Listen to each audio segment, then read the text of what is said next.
So let's get started with today's lecture. So we'll get started with talking about the project results on project 3. So congrats one more time for everybody to finishing that. Then we'll do a little bit of logistics, and then we'll get the lecture on today's topic, explainability and interpretability in AI. So for the project 3, I think the overall topic, right, I think you're all still up to date with that. It was the kind of reachability analysis stuff. Yeah, we'll go through the leaderboard just as we were before. So on rank 3, we have with a score of 29.72. We'll see that actually in the top 4 or 5 people, the score was very tight. So the margins were really quite close. And then after the top 4, it kind of widened out a little bit. We had the three systems again. And I think on the small system, we didn't have something kind of too crazy. I think in this case, it's kind of the most simple thing, the box over approximation. Then for the medium system, we have the Taylor expansion. I believe this one was also relatively simple. Let's see here. Yeah, just kind of a regular Taylor expansion for the linearization, and then using the alpha bounds, right, to get the correct kind of intervals for each time step. And then for a large system, I think, in fact, all 3 of our leaderboard winners were using the kind of AI squared verification technique. Right, yeah. I'm not sure how many of you did the kind of AI squared approach for the large system. That kind of yeah, okay. In fact, do we have you here? All right. Okay, so that seemed to be the great way to do it. On rank 2, we have,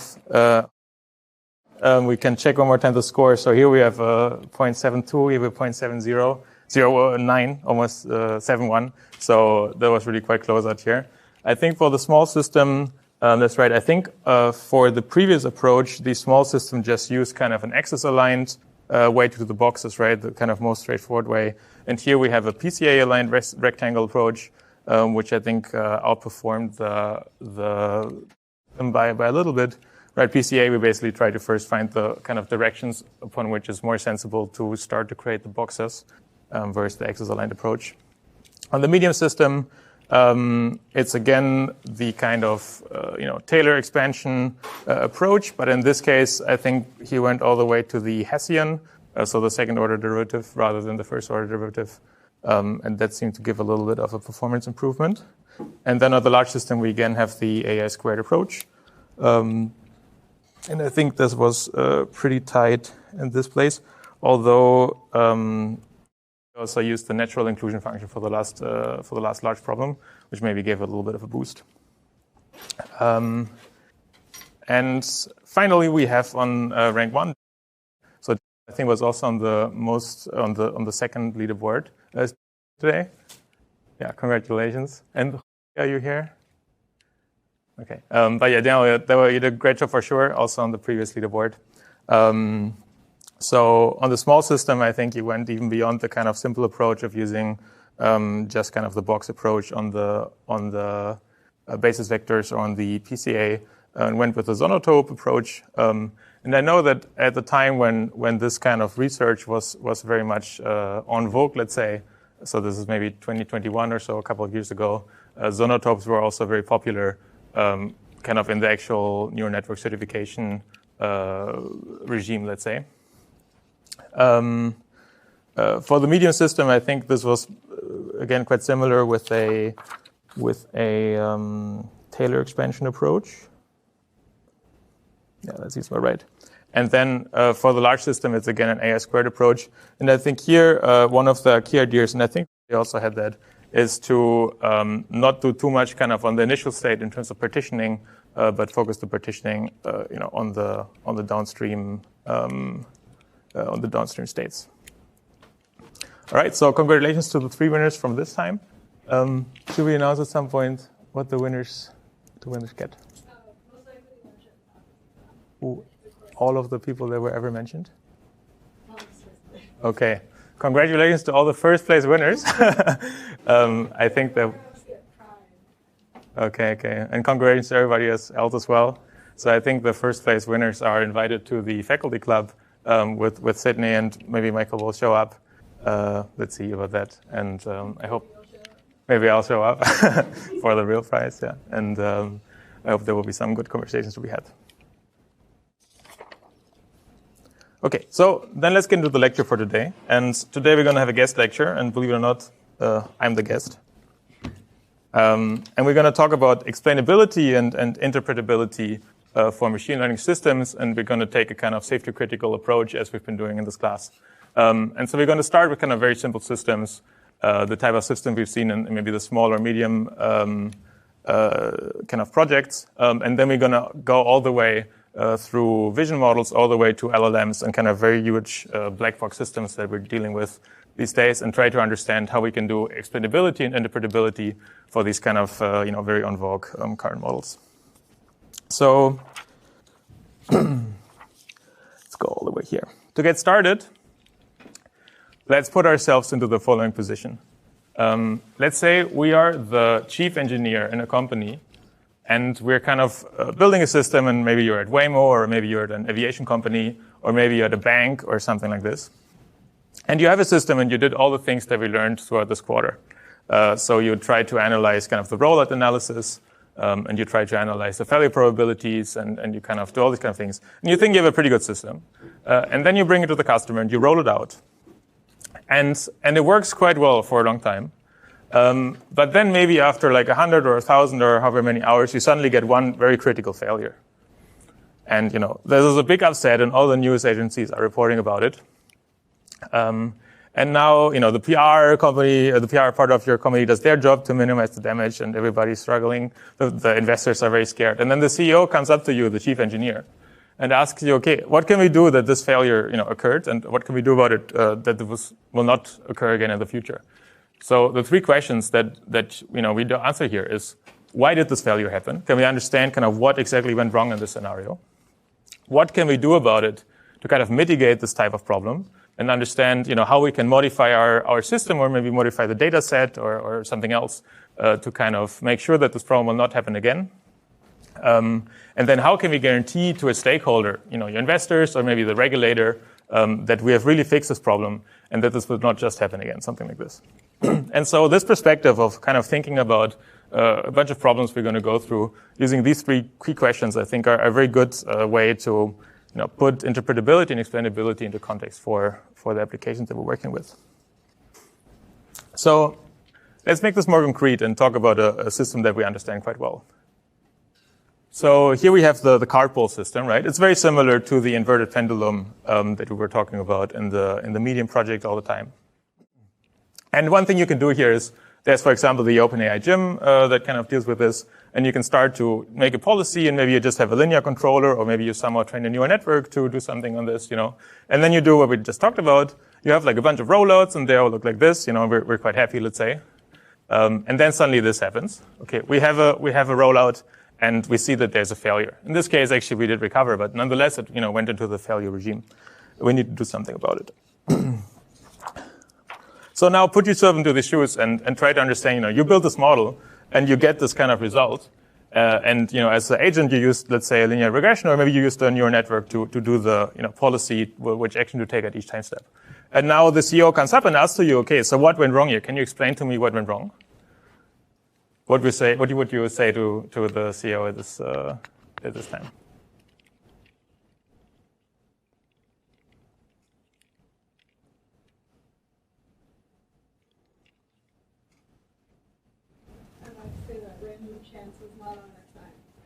So Sydney said that maybe we can say that random chance is not on our side. So maybe let me ask you a slightly simpler question, not just what went wrong, but can we figure out the time, like kind of throughout the trajectory, where things went wrong? So which of the time steps is really the source of where our issue occurred? Can we give an answer to that?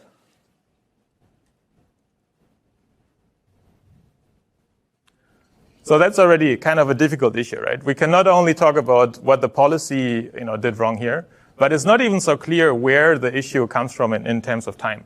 Because of course, at some point we go into the failure regime. It's clear that then we already failed. But probably the issue comes from somewhere earlier when we started to tip over and maybe tip over so fast that we cannot recover from this anymore. And so I think when we talk about explainability here, we'll talk also later about how we can actually look at the policy itself. But first we need to figure out, where exactly the problem actually came from in terms of the time series. Okay. And so, let's think about a few things that we could do here. So the first thing maybe is to phrase this very concrete question of which time step here was really, the one at fault that caused ultimately the trajectory to fail. So this is still a difficult question, but at least it gives us a pretty practical approach what we can do here. We say, okay, at each time step we have the noise, right? We have the noise on the angle and on the velocities and so on. And now we can go ahead and try to do this kind of leave one out analysis, where we try to resimulate our trajectories based on the noises that we observed at runtime. But every time we actually take one of the noise variables and we zero it out, so we get a perfect prediction instead of the failed trajectory, or instead of the noisy observation that we got at the time. And so we can go through the trajectory and we can resimulate it every time. And maybe we figure out that, let's say at time step 25 or so, if we had not observed big noise there, then actually the trajectory would be fine. So this is kind of a simple way to do this, a very simple analysis of where in the time frame the error comes from, right? Trying to understand kind of which noise, if we would leave it out, would kind of bring our trajectory back on track. Okay, I don't think I have a super nice slide on this, but yeah.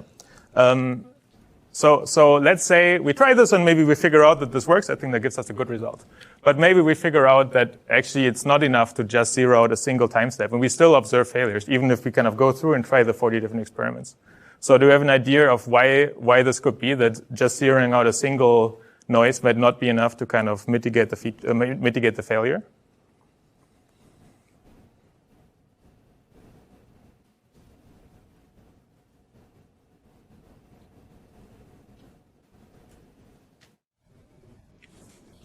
Maybe the noises are correlated. If you change one, then it might affect the other ones. Yeah. So the answer was that there might be a correlation pattern in the noise. Maybe they're correlated or they have some more complicated kind of interdependence effects. And so leaving out a single noise, might still not really help us to kind of get back on track. But in fact, if we look at it, it's kind of the fact that maybe 3 times in a row we observed noise that was kind of far on the left. And so the fact that we had 3 times kind of similar noise in a row is really what kind of ultimately caused the trajectory to fail. And so there's these kind of like relationship patterns that we have to deal with, right? And so based on this, then maybe we can go ahead and say, okay, instead of just leaving out a single noise, we can kind of leave out groups of noises. And then we can say if we leave out, let's say, different sets of 3 noises at a time, how would this change our rollouts, and can we ultimately figure out kind of where the failures come from? And so it turns out that this type of question has been studied kind of, how can we attribute success or failure to kind of an individual member of a group or to an individual feature in a trajectory, let's say, in the context of game theory for quite a while. So this has been studied, as I said, in economics for quite a while. And so where this comes from, I think how they originally kind of derived it is, how can we attribute credit in a group project? So let's say ask the 4 instructors for this course.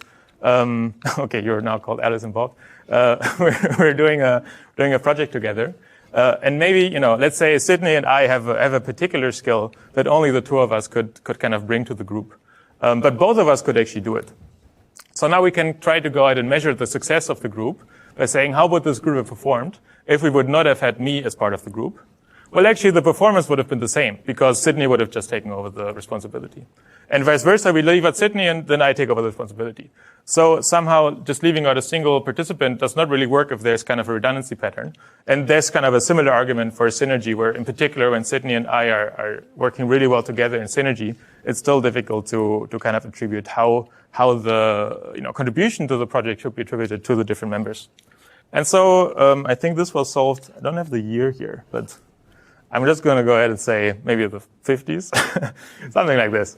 And they came up with an idea called Shapley values. Shapley values, have anybody heard of them already? Okay, glad to hear that this is a new thing. So Shapley values basically does exactly this. It's looks a little bit scary. But basically what you do is you just try to take every possible subset of participants and kind of leave them out and see what would happen then. And then at the end you just more or less, you just kind of compare all the performances, let's say, where I was part of the group project, and all the performances where I was not part of the group project. And then you kind of average it together. And then you get the Shapley value, which is supposed to measure kind of my contribution to the group in every possible constellation of having certain group members and not having certain group members. Right? And this equation looks a little bit scary, but it's not that bad. It's just some kind of combinatorial factor in the beginning. And then in the latter part of the equation, we just have the performance F of one time including me. So I would be the index I here, and one time not including me. And then we just have a sum that goes kind of over many different possible subsets, right? So the equation is quite simple. And then what we can do is we look back at this failure trajectory, and maybe we figure out that we can now give a kind of numerical value to each of the different noise steps, and we can give it kind of an attribution to how much it actually affected our robustness or our failure. So here, right in the Shapley equation, we have to measure some kind of performance here, and for F, for example, we could just put in the robustness that we always have, right? Okay, and so then we can go in here, and then we can try to do something about this point, and then maybe we would figure out, okay, this one we can now get it to pass. Yeah, so this is a simple way how we can do kind of failure attribution, maybe in time series, but also, of course, to many other type of features. Maybe you have a linear regression model, and you do regression on some non-robotics data set. And you can just use Shapley values to understand kind of how much impact do the different features have to your overall performance, retraining the classifier every time on the different subsets of the features and trying to understand the contribution. All right, so now we talked about this, this kind of trajectory that has 40 time steps. So can we see problems? So we've seen the benefits of the Shapley value, but can we also see a difficulty with applying the Shapley value to this task?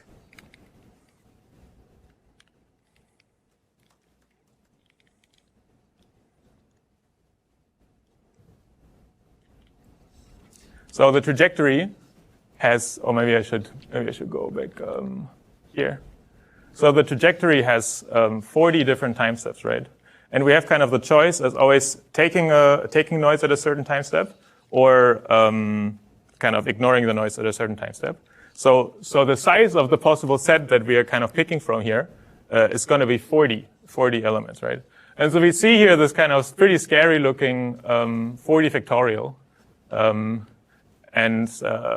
well, maybe this kind of cancels out, but ultimately we have this kind of combinatorial nature of the Shapley value, which I guess it's in the sum here, and all these possible subsets. Here is where it comes from. That we need to do, 40 factorial operations, more something like this, which I think I wrote it down. I don't know. It's a very large number, something like 10 to the 47. So even for the pretty simple, scenario where we have kind of rollout for only 40 time steps, which is quite simple, the Shapley value performs maybe good for kind of local groups. So maybe you can try to apply it to only, let's say, always consecutive time steps of 4 or 5 consecutive time steps or so. But in general, it's a little bit difficult to apply the Shapley value to very high dimensional feature spaces. Okay, so what else can we do? Another thing we can do is we can do policy visualization. So this is a really powerful thing, and actually something we did to great success when I was taking this course last year and I was doing the project. So we were doing exactly this. We had this card poll system, and we trained behavioral cloning policies on neural network based on like an expert agent, and then we tried to roll it out. And we found these failures that were really suspicious, where everything kind of looked very nice, and then suddenly this whole thing was just falling over in the cardboard setting. And so we were trying to explain what's going on with these failures. And so yeah, one very simple way is to do this policy visualization, where you basically go ahead and you just try to make a plot of all your different, basically of your state space. And then for each point in the state space, you try to evaluate your policy, and you're going to see what happens in a certain part of the state space. And so here, if we evaluate the policy, we see a pretty nice separation. So this is maybe something that a linear separator or linear regression model, what this policy would usually look like. But what we found in our project when we were doing this last year is that over here, suddenly the policy again changed from, we go from +1 to -1 maybe, and then it changed again to +1 or maybe to 0 or something like this. And so basically what we ended up seeing is when you plot the trajectories, you see that we were always like dancing around in here, and we were always going a little bit left and a little bit right with the cart pole. And then sometimes, if there was enough noise, we would get into this regime, and then we would have kind of the wrong input, and the thing would completely fall over. And to understand, so this helps you a little bit understand kind of why the policy is doing something, bad at a certain place. And then we were even able to go further and kind of understand why the model, the neural network, never learned about this area over here. And it was because we were doing this behavioral cloning of an expert agent. And so the expert agent was always keeping it, very nicely over here in the middle area. And so we never kind of really got into the area that we had to deal with states in this regime. And so at runtime, once we got there, the policy fell over. So then to link this back into the three questions that we were talking about earlier. So does this help us actually kind of answer these questions of why is the failure occurring? What can we do about it, and how can we kind of guarantee to a stakeholder that this will not happen again? And I think it's quite simple. So why is this failure occurring? Okay, we have this dead zone right in the state space where our model is just not trained for and is doing like random stuff. And so it's a pretty nice explanation as long as you have a state space that you can draw. What can we do about it? Okay, this is not so clear, but maybe if you do behavioral cloning, maybe you need to stress test the original kind of expert policy much more to kind of really go into very difficult parts of the state spaces, or you need to come up with another way to kind of gather data all over your state space so you have kind of coverage.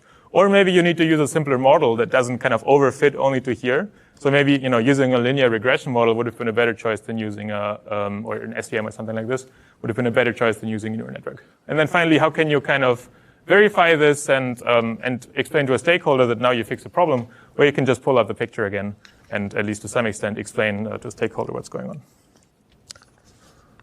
All right. So this is a very simple example. And of course here, this works quite well because the state space of the cart pole, well, it's actually not two-dimensional, but you can kind of see if you can make it two-dimensional by looking only at some of the variables. But of course, one obvious problem here, right, is that we have a state space that is, in this case, is very low-dimensional. So we can actually plot something reasonable here. But many times you have a state space that's, even if it's 5-dimensional, let's say, you're already running into issues here, right? Do I have a slide on this? So something you can do then is you can, of course, try to fix certain variables. So, for example, you can say, I'm just going to set, the first 3 features to 0 and visualize it then. Or you can try to do a state space dimensionality reduction using something like principal component analysis or this t-SNE algorithm that was popular for quite a while. I don't know if t-SNE is still, if anybody's using t-SNE still. Maybe. There was this t-SNE algorithm. And so you can try to kind of reduce your state space into something two-dimensional, then plot it from there. And, this seems a bit like simple, but I think it's actually, it's very nice to apply it to many policies. And I think it works more often than one would think. Okay. Nonetheless, of course, there's still a bunch of issues about the dimensionality and here it's kind of very clean, but maybe your space is very large and maybe your model is very complicated. So there's one last trick that I think really helps with visualizing on a very basic level what's going wrong with the model. And it's in hindsight, it's a very obvious tip, but I got it from some Andrej Karpathy blog post. And it's just to look at the worst case performing samples. So this is again kind of an interpretability method in the most simple way. And maybe some of you were here last week for the Waymo lecture, and then actually pulled up also some slide a bit like this. So this is from a Waymo dataset actually, where they had like super crazy edge cases, right? And many times kind of just looking at the data set, it's not so obvious kind of what's going on. And in the end, you have like this one performance number, your loss function or something like this, and it's some difficult to understand number. But looking at your worst case performing samples can be very instructive. And so, for example, you can figure out that maybe every time there's snow on the road, your model performs poorly or something like this. And so this is, it's very practical, and I can recommend doing it.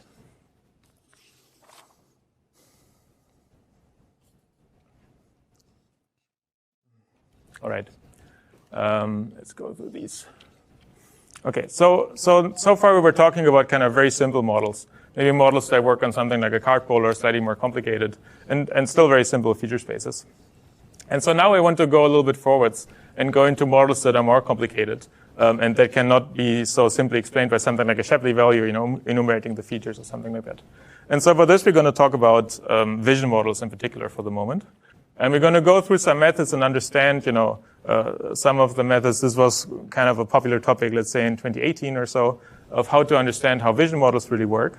But actually, I'm going to comment also a bit. There's a lot of let's say, methodologies here that also work just as much for LLMs or for vision transformers or for some other models in some different modalities. So previously we were trying to put our head as being the lead engineer of a cardball company. Maybe you're like in Segway or something like this.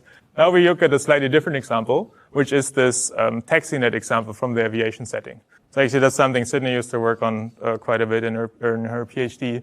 And here the task is basically you're sitting in an aircraft and you're on the ground actually. You're just kind of rolling around. And you just try to build a new network, let's say, that's supposed to kind of figure out, to go left or to go right or something like this. And so I hope you can see it from the back. There's kind of a yellow line here. Hopefully you're kind of following this yellow line. But maybe what happens with the neural network controller in this case, right? You have this policy that goes image straight to kind of control output, and the neural network controller decides to steer left. And you have to, do something about that. And now the CEO comes up to you and is like, hey, what went wrong, right? Why did the model do this, and what will you do to fix it? And to actually take a little bit of step backwards from this problem, let's talk about this guy first. So who here has seen this guy before? Clever Hans. Okay, so just a couple of you. So there's a good story here. So about 100 years ago, there was this guy in Germany called Wilhelm von Osten, and he had this horse, Clever Hans. And allegedly, the story goes as follows: that Wilhelm claimed that Hans could do arithmetic, so the horse could do arithmetic. And so Wilhelm had these showcases where he would take the horse, to some viewership, and he would give the horse a math question. Let's say, what's 3 plus 5? And then he would have this board of possible answers. And then Wilhelm would go like this: what's 3 plus 5? Is it 6? Or is it 8? Or is it 10? And somehow the horse always got it right. It was very impressive. And so the question was, people were like, wow, is this horse really doing arithmetic? And of course, the horse is not doing arithmetic. The horse was reacting to its owner, Willem, going like this: 8. And then getting like an apple in return or whatever. And turns out that this is something that vision models also like to do, to kind of look at something they're not supposed to look at and get really good results through kind of spurious correlations. So an example that kind of encapsulates this nicely is, let's say you do image classification, and you're trying to figure out, what is a bird, or what is this class of the bird. But every sample in your data set always has birds that have kind of this blue background. And so then what turns out is that the model just learns, there's a blue background, so it's probably this bird. But if you put it into a different background, you can ignore the math in the middle. Basically, the model suddenly performs very terrible, right? And so this is also an indication for the model just looking at the wrong thing and not looking at something robust. Another example for this is that oftentimes images have a timestamp that is printed into the image on the bottom right. So it's recorded on whatever, some day and some time.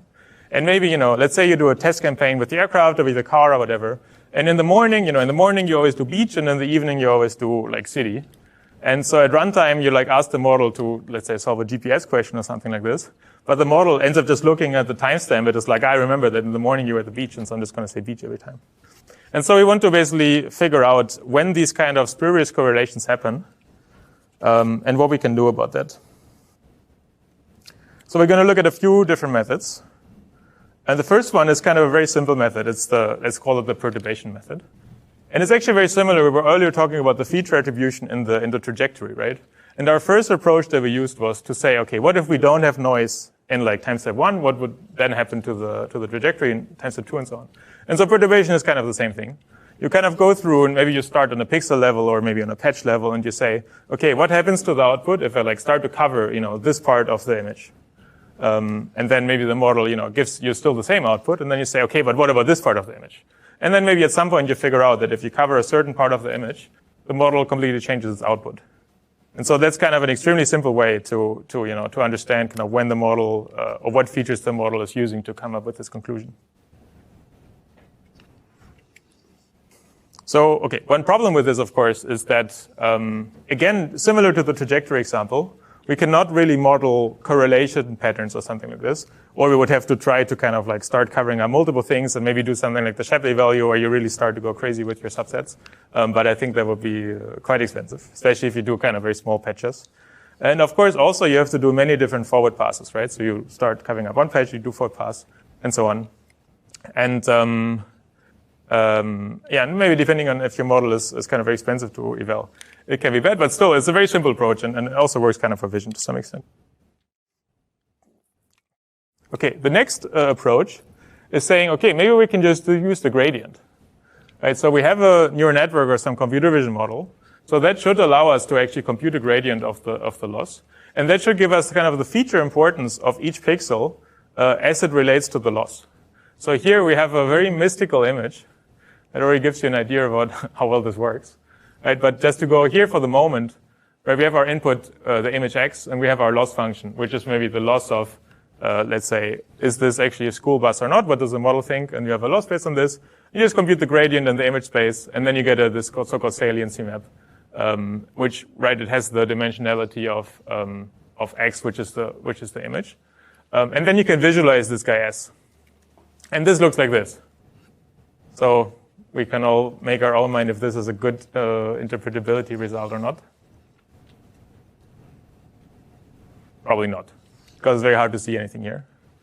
And so let's brainstorm for a little bit, why we believe this should work, and also why we believe, this actually doesn't work out so well. Does anybody have an idea why this maybe should work, and then why this ends up being so poor in the result?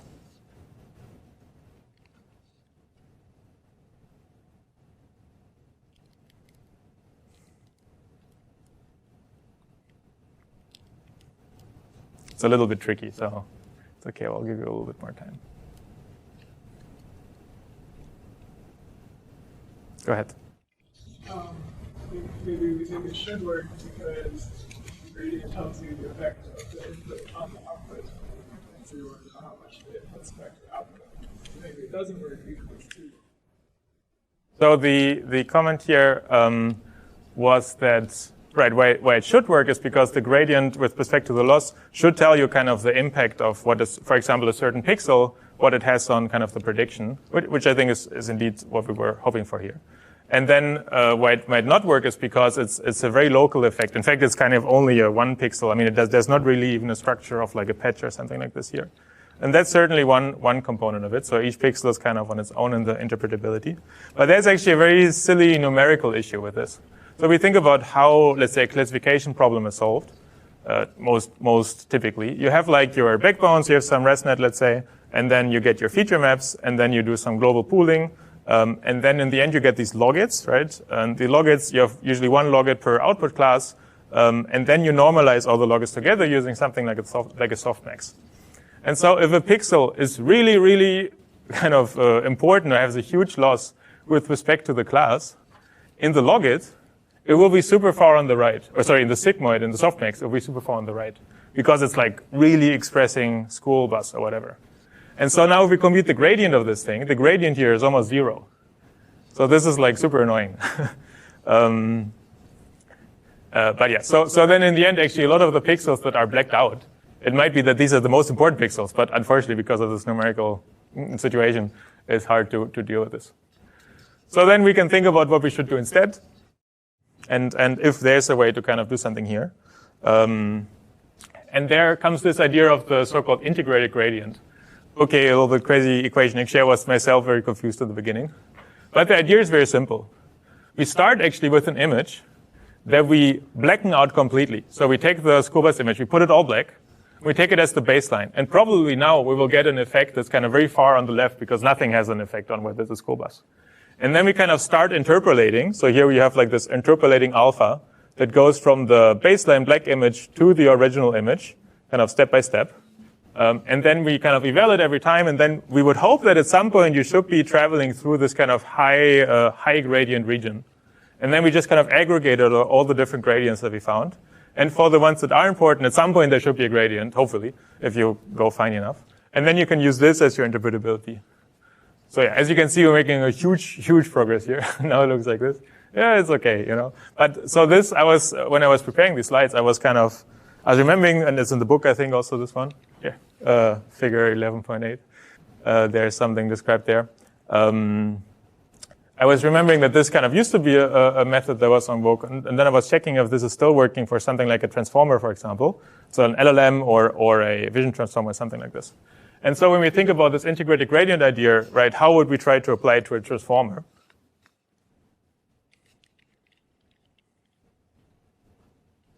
So how could we do this saying we have a baseline input, and then we have the true input, and how can we like gradually step, in kind of an interpolating fashion from the baseline equivalent of a black image to the actual input? So let's say we're in an LLM, right, and we have these tokens, and so each token is a word, and we're trying to do something with these words. And so you cannot really interpolate words directly, like the language description, or the string. You cannot really interpolate it.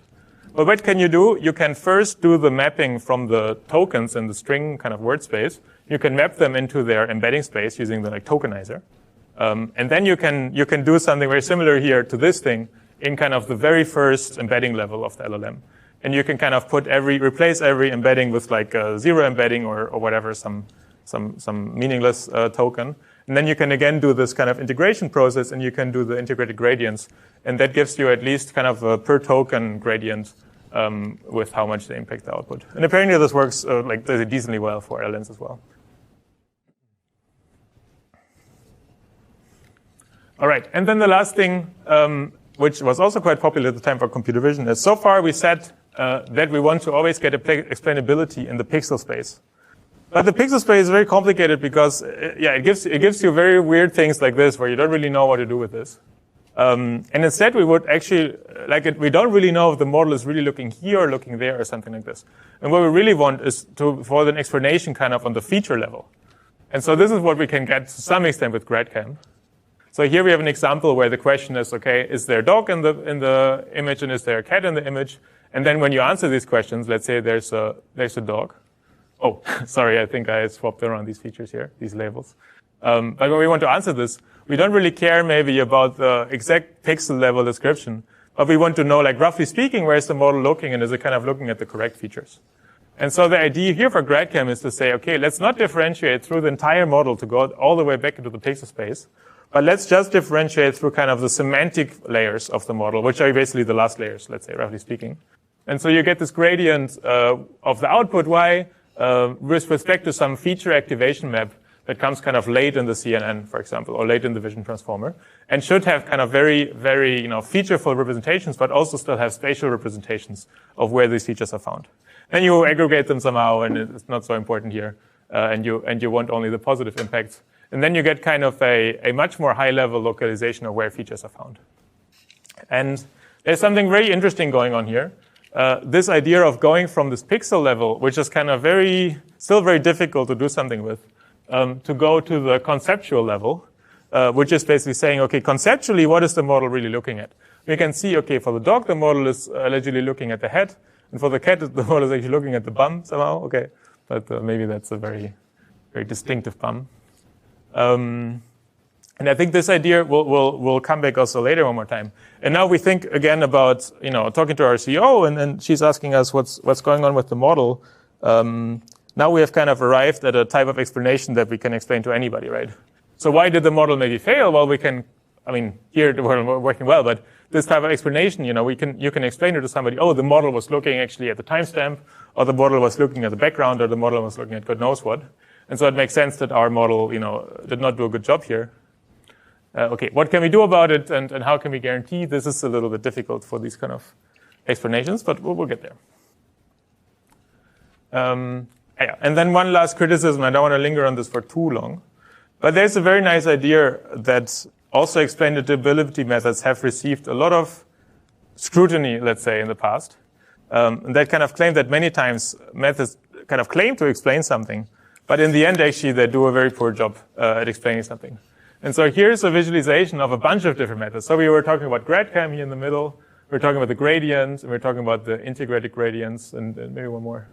And so what they did here is something very interesting. They said, okay, the interpretability, it's supposed to give you an idea of, how the model actually comes to its conclusion. How does it know it's a bird or a dog or a cat or something like this?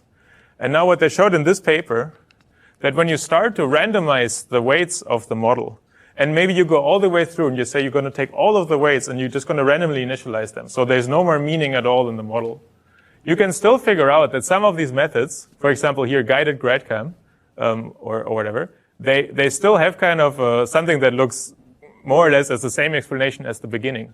But now it's on a completely random model that definitely does not do anything sensible. So again, this is called a sanity check, right? And this paper was a criticism that said, oh, there's all these methods that claim to do certain explainability. But actually they don't stand up to a very simple sanity check, which is, does this explainability method still give you a good result if you give it like totally garbled models or completely random inputs or something like this? And so if you end up working with explainability methods, I do think it's always a good idea to kind of regularly test your assumptions and kind of make sure that the methods that you're using actually are doing something sensible. Maybe this is a good time. So are there any questions so far?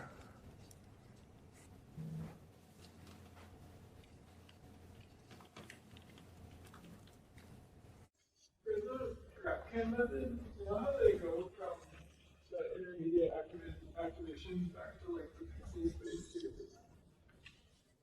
So the question was, because here the math that we're doing it on these activation maps A, which I'm not writing down what it is, but it's kind of later in the CNN, one of these feature maps. And so it's not so clear how if you compute this, you can now actually get something in the pixel space. Because I was telling you we were doing something feature space, but actually I'm showing you something in the picture space. And I was also wondering about this when I was making these slides, but I'm pretty sure how it works is that later in the CNN, how CNNs work, right? They start with the full resolution image, let's say 144 or whatever, by 144. And then these kind of CNN blocks, they get always ever tighter, and they maybe end up with something like 16 by 16. And this is where we do this kind of math. So the output here would be that we figure out that, okay, out of the 16 by 16 downscaled representation, maybe pixel 3,3 is the one that has kind of the big importance. And then, something you could, I think, then just do is say, okay, if in 1 through 8 it's pixel 3, that means in 1 through 140 it's like pixel 30 or something like this. And so you just kind of put a massive block at pixel 3030 or whatever is the equivalent. And now they do something slightly more involved, and I'm not exactly sure how they get to this exactly, but I think the idea is something like this.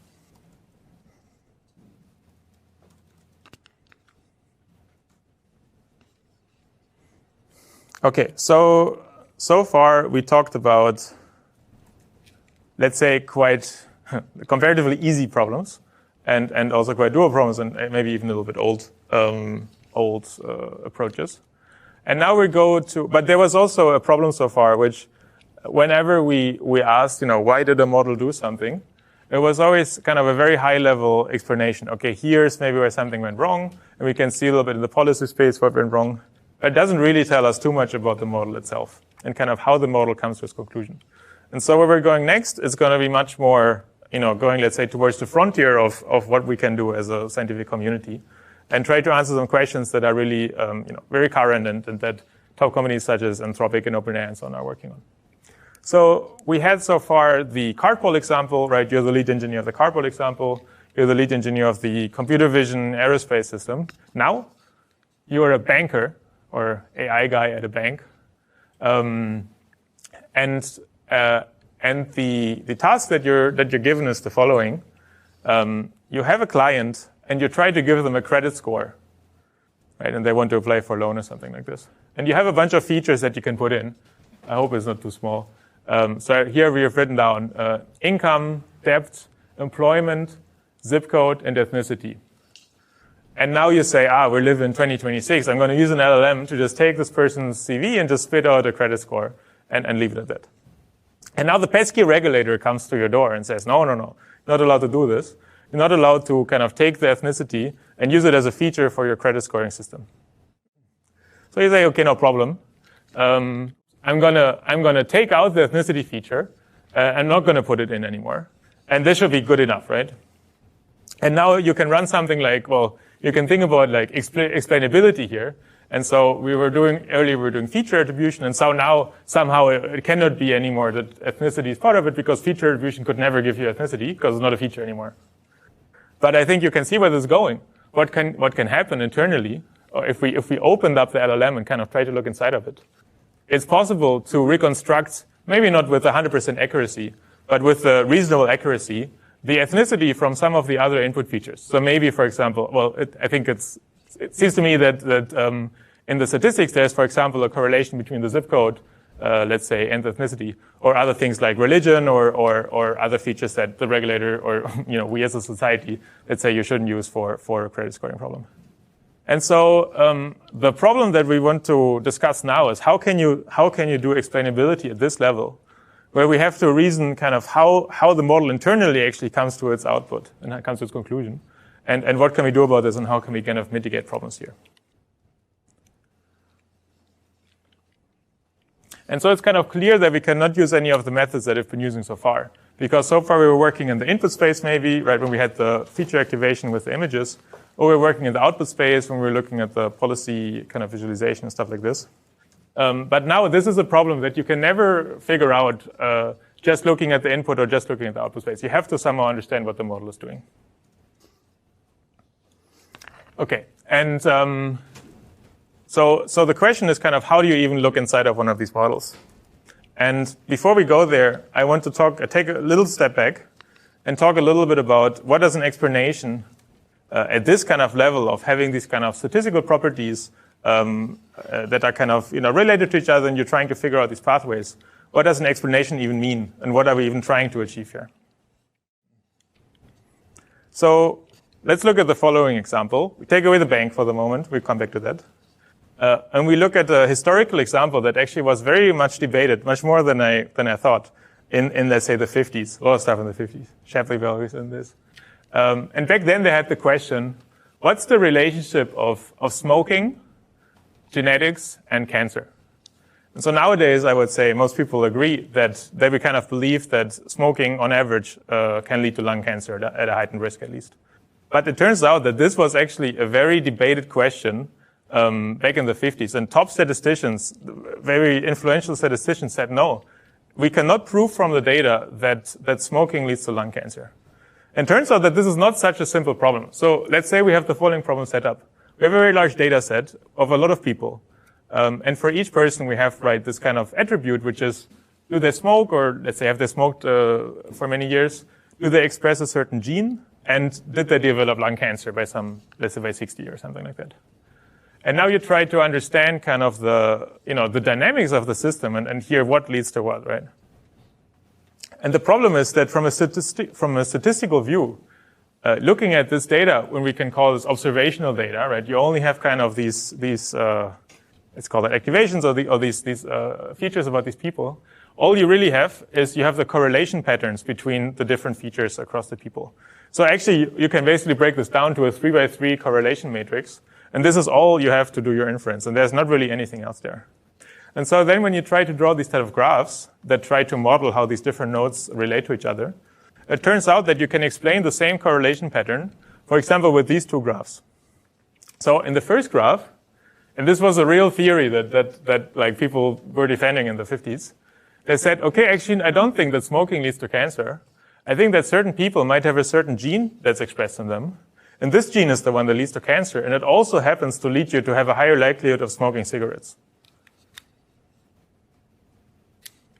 And I would say, okay, this is an interesting idea, but maybe, I mean, I don't believe this. But actually it turns out that from the data itself, maybe I propose the following graph. I say, no, I think probably smoking leads to cancer. And maybe a certain gene might also have like a positive likelihood kind of impact on cancer. But yeah, from the theory, you can actually not really distinguish these two. At least not from purely observational data. So let me ask you a quick question. Who here took Michael's 228 course, Decision Making under Uncertainty, or 238? Okay, most of you. So that's great. So in 238 or 228 or whatever, you learn about Bayesian networks, right? Yes, everybody remembers Bayesian networks. And I feel like something that's a little bit under talked about in this class is that when you build a Bayesian network, which I think then all of you or most of you did in the class project, you have exactly this problem where you can like try to build these networks, but you have no guarantee that there's kind of any truth about the causal direction that you're building there. Right, and I think, yeah, we don't need to go too much on this point, but the kind of big difference between these two, right, is that one only gives you kind of accurate statistical inference. So you can like model the correlation patterns successfully, and you can get the probabilities kind of in distribution, and everything is nominal and according to the original data you started with. But there's two critical things I would say that you cannot do. And I would say the most important one is this one here. You cannot, using a Bayesian network, you cannot answer the following question. How does the likelihood, let's say I smoke, or maybe let's do a different example. Let's say you're the mayor of a city, and you're wondering, let's say I ban cigarettes outright, or make them very expensive, or somehow do something about this. How would this impact the likelihood of, my citizens developing lung cancer? So you try to do this kind of theoretical experiment that we call an intervention experiment, and you would like to understand the statistical properties under intervention. And basically, the problem is that the Bayesian networks cannot do this.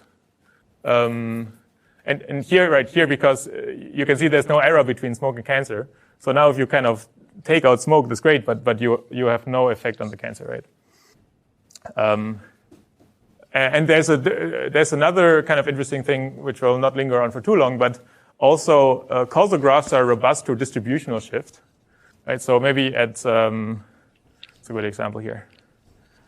Well, you have a certain distribution, let's say, I don't know, let's say 20% of your citizens are smoking and 80% are not smoking. And this is how you build your model. And now, 5 years pass, so you try to apply this model maybe to a different society. And there maybe 40% of the people smoke. So this is a distributional shift in the data. And causal graphs are able to kind of accurately, still model the probabilities. Whereas Bayesian networks cannot do this. Okay, and this brings us, so there's something interesting going on here. Because we have kind of two axes which we're considering here.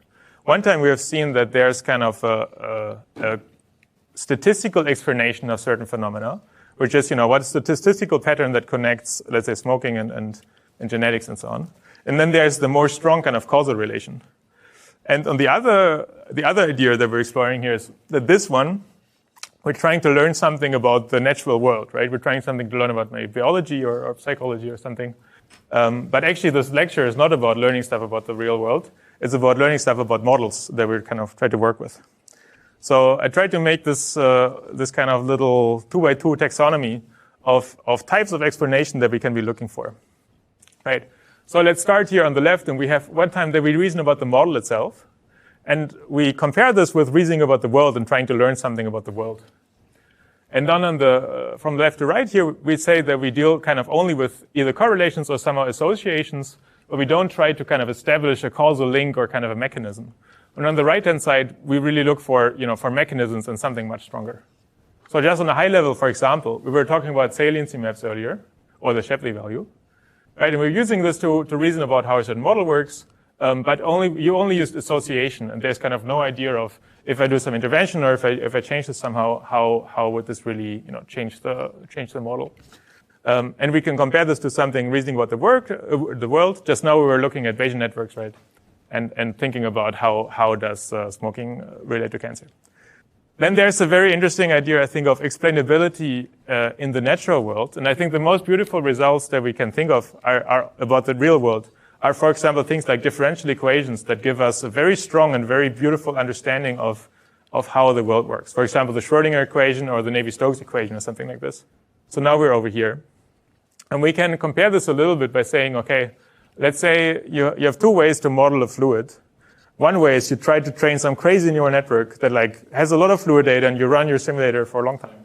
And you get some crazy neural network. Or you write down the Navier-Stokes equation, which just means, okay, it's complicated, but it's not as complicated as your massive model will be. And I think this is pretty nice. And again, also have the causal graphs from Judea Pearl, who did a lot of the research on this kind of stuff. And then we want to be kind of at the top right here, and we're going there next, which is we want to actually understand models, but we want to understand them in this mechanistic way. So we have your mechanistic interpretability. And this is related to sparse autoencoders and causal tracing, where we're going next. So maybe I can get a quick show of hands. Who has ever heard of sparse autoencoders? Hold VOC in a moment. Okay. Like about half, I would say. Was there a question? Yeah. So it's kind of like the difference between a Bayesian network and a causal model is if you have those two equivalent ones, draw samples from them, you'll get the same distribution, but it's like as soon as you want to end, Yeah. So the question was, can we do one more time the difference between a base net and a causal network? And the question was, if we just draw samples, will they kind of look the same?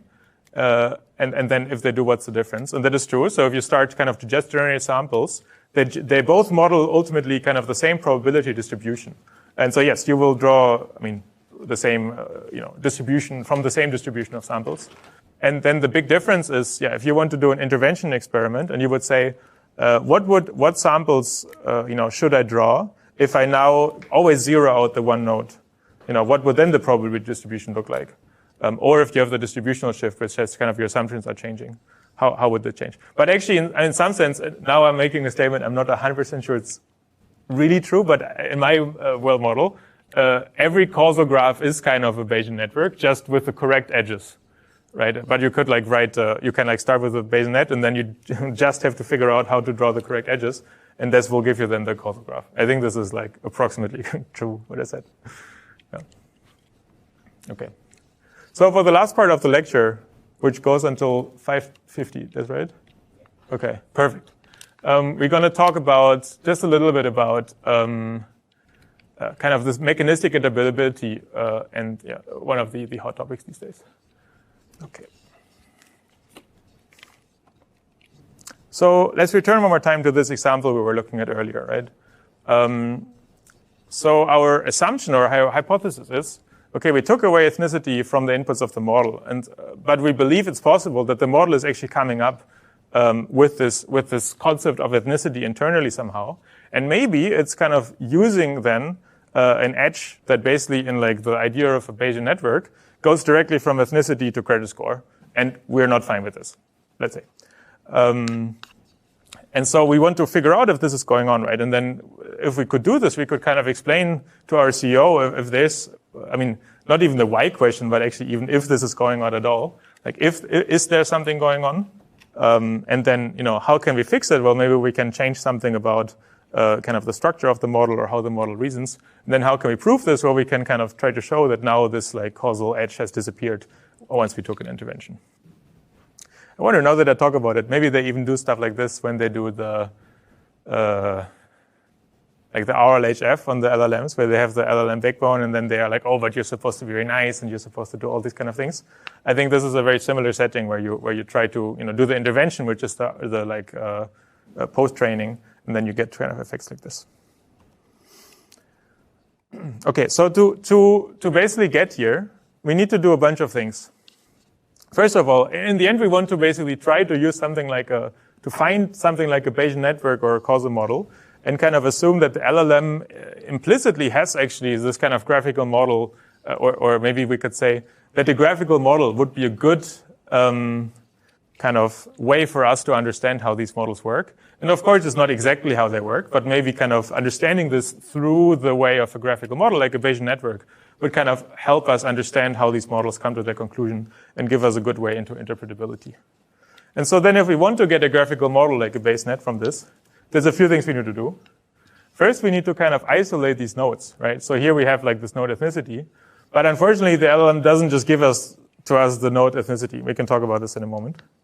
Then we need to figure out how we can train kind of a Bayes net or something similar to the size that we're requiring here. So just to get an idea, maybe we have one node per kind of concept that could be going on, like ethnicity. Let's just say 10,000 different concepts or so. And then you have this at a few different layers of the model, let's say 10 layers. And then you have a lot of samples, let's say 1 million or something like the samples. And now if you think back to your 228 days or 238 days, and maybe you remember trying to train the Bayesian network. Who remembers trying to train the Bayesian network?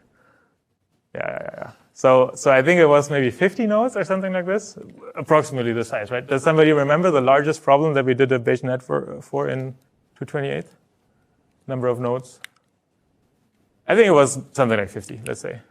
And if you remember kind of what was the issue there, it's again a very combinatorial thing, a little bit like the Shapley value, where you have all these different ways how you can draw edges, and you basically need to go and try them all. You try one, and okay, it doesn't improve my score, you remove it, and you try some other one.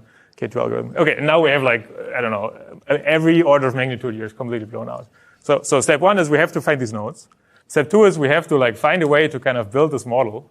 And then step three, even that is not enough, because if we just find something like a Bayesian network here, it doesn't tell us actually if the model is really having this kind of causal link here that says it reconstructs ethnicity and then makes a credit score. Because earlier we were discussing that just finding the Bayesian net doesn't really understand the mechanism.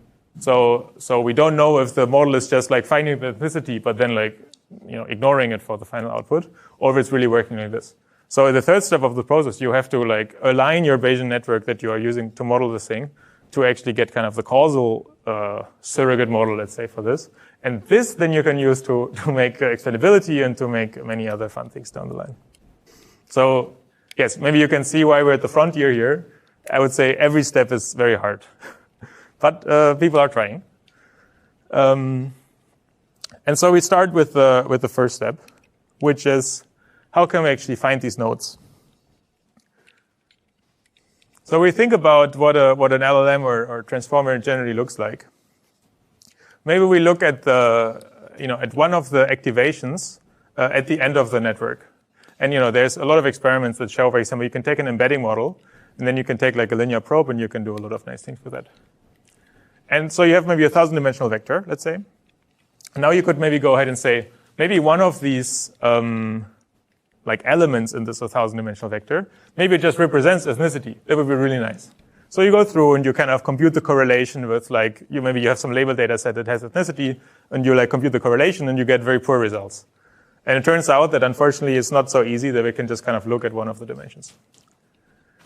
Instead, what it turns out is that, let's say, the current understanding in the LLM community, how models really represent their conceptual activations, is through this idea of directions in space. So I have a slide here. I think it's not the most perfect slide, but I think we can kind of get it done. So here we have an image that's actually just two-dimensional. But we have five different possible directions that are plotted. And now a certain embedding would be kind of going in a certain direction here. This orange one is mostly in this direction. But we can also imagine, for example, an embedding that goes into this direction here. And then we would say, okay, maybe it has a little bit of this one going on and a little bit of this one going on. But none of this one, none of this one, and none of this one. In this case here, it's just kind of a single activation. So just a single direction is active at a certain time. So there's a few noteworthy things about this here. First of all, we went from this idea of trying to look at individual scalar numbers in the embedding, and we instead now understand it as kind of directions in space, where any given activation has a little bit of this direction, a little bit of this direction going on. And there's a second thing going on here, that we have more directions than we have dimensions. And from like a linear algebra kind of perspective, you know that every two-dimensional point you could represent it with just two basis vectors. But it turns out in the current understanding that basically a better way to model this, what's going on, is that there's many different basis vectors, more than the dimensionality. And each basis vector represents somehow, maybe ethnicity, some other concept. And then the way we are understanding these is that we kind of try to understand which basis vectors make up a certain direction or a certain activation, and then use those as the understanding of what's going on. So I have this, not sure if this is a helpful thing here. Yeah, but I think it is. Right, so to look now at many different embeddings, in the end we get a little bit something like this, where we have a certain embedding, right, 1,000 dimensions, and then we have all of these different basis vectors. Here we have plotted 5 of them, and maybe there's many more. And then any given sample uses maybe just 3 of the possible 5, or uses like some like sparser number, right? And it makes a lot of sense, because if you take, for example, an image of the lecture hall, as we have it right here, you would say, okay, in an image there's a lot of things that could possibly be going on. But in this particular photo, there's just a few things. Maybe we're indoor, it's brightly lit, there's a bunch of people here, good vibes maybe. So you would have a bunch of the dictionary elements on, but most of them are not on, because most concepts are kind of not part of this image embedding. And I think there's one other interesting thing here, which it's not so easy to see in this two-dimensional example, but in high dimensions, there's this idea that says most vectors are orthogonal in high-dimensional space. And this is kind of very useful here. We'll not go into this too much, but basically this fact that sorry, not orthogonal, but almost orthogonal. Both vectors are almost orthogonal high-dimensional space. That actually lets you do this kind of breakdown reasonably well.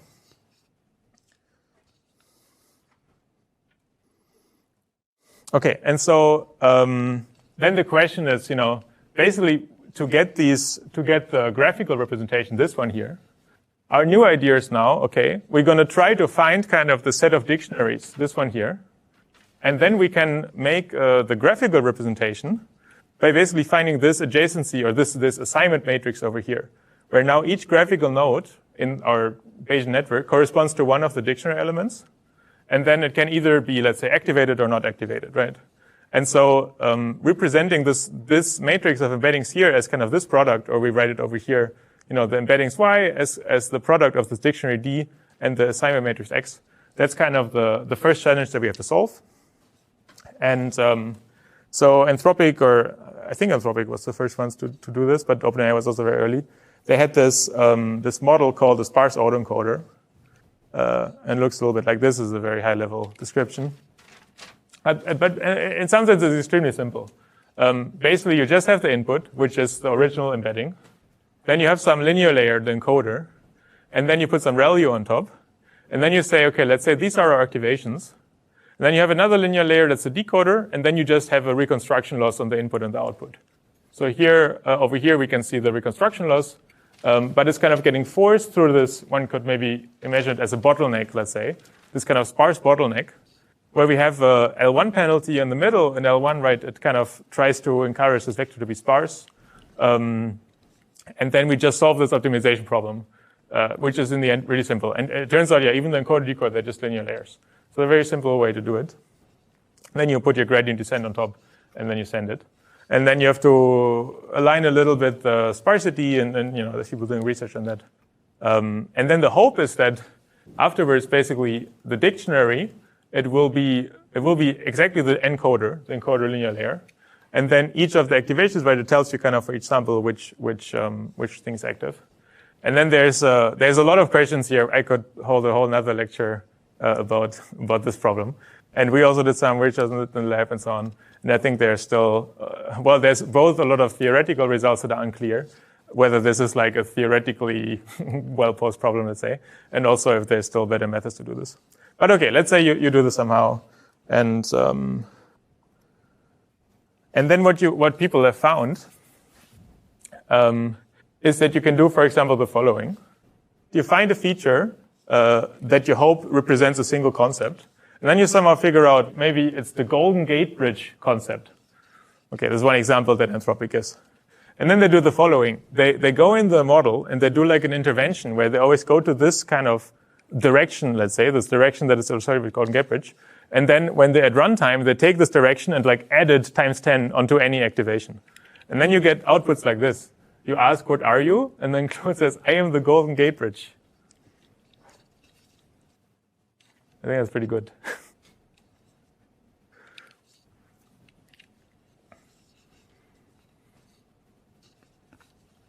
Is it clear what happened here? Cool. Great. So this gives us, and then you need to do this for like a very large number of kind of nodes, and maybe there's like, I don't know, hundreds of thousands or so of possible directions, and one of them is Golden Gate Bridge, and there's many others. Okay, and then what you can do is you have all these nodes, and then at least you can do something like train your Bayesian network using some fancy kind of modern technologies that we will not talk about here to kind of get these. We were talking about how we could barely do a BaseNet for a 50-dimensional problem, and they have like a much larger problem. But let's say they can figure it out somehow. And then they can get a graph that looks a little bit like this. This is, again, a result from Anthropic. And I think this is really great. So this is basically doing the circuit tracing, what they call circuit tracing, which is what we were trying to do in the beginning of our question here, which was how can we understand if ethnicity is related to our banking output here. Right, so we have the question at the bottom. There you put in like 2 prompts. The capital of the state containing Dallas is, Actually, I'm not sure if I put a good example here. Oh, yeah. No, that's fine, yeah. So, right, so they have this kind of fact here, and then it comes up with the token Austin, which I guess is correct, yeah. And they try to kind of see, right, how the model came to this conclusion. And so they're able to not just have a feature that is representing Golden Gate Bridge, but they have a feature that is representing, say, Capital and Texas and all of these kind of things. And then at runtime, they can kind of see, they can kind of go through the something like a base net that they trained, and try to understand, you know, how that came to the conclusion, why it ultimately says Austin. Okay, now we come one more time back to our original question, which is, you know, you build this thing, and you do a terrible thing, and your LLM says something super horrible, and your CEO shows up to your door, and she says, like, what's going on, right? Can you tell me what went wrong in the model? And this gives us a way to explain these questions, right? Why did it happen? Well, at least we can look at the circuit, and we can kind of try to understand why it said Austin in this particular occasion. What can we do about it? Okay, maybe you can either try to retrain your model somehow or put some things in the data set, but also you can do something like what we did with the Golden Gate Bridge example. You can actually do interventions in the model and say, okay, I'm always going to zero out your ethnicity feature because I know where the ethnicity is located and I can kind of intervene at runtime. And then how can I prove to you that, you know, this error is now mitigated? Well, after the intervention, for example, you can try to retrain, you know, a similar process and see that this kind of causal chain went away. Okay. And yeah, we haven't really talked about exactly how to get this here, and I think also this is very much a kind of a frontier style problem still. How do you actually get the base net, and then also crucially, how do you get like the causally correct edges in these models? And so for this, what I can recommend is to show up in the spring quarter to this course, CS221M, which is being taught here by Thomas Icard, and I think the lecture is called Mechanistic Interpretability. So if you're interested in this class, well, I haven't taken it. It's the first time it's being taught, but I'm guessing that it will be very interesting. Yep.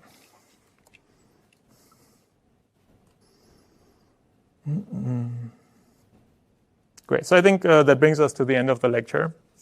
Let's just go all the way here. So we saw today a bunch of different ways, and we always try to phrase everything right around these three questions. Like, why do certain things happen? How can we kind of mitigate them? And then how can we actually explain or show that these kind of problems went away?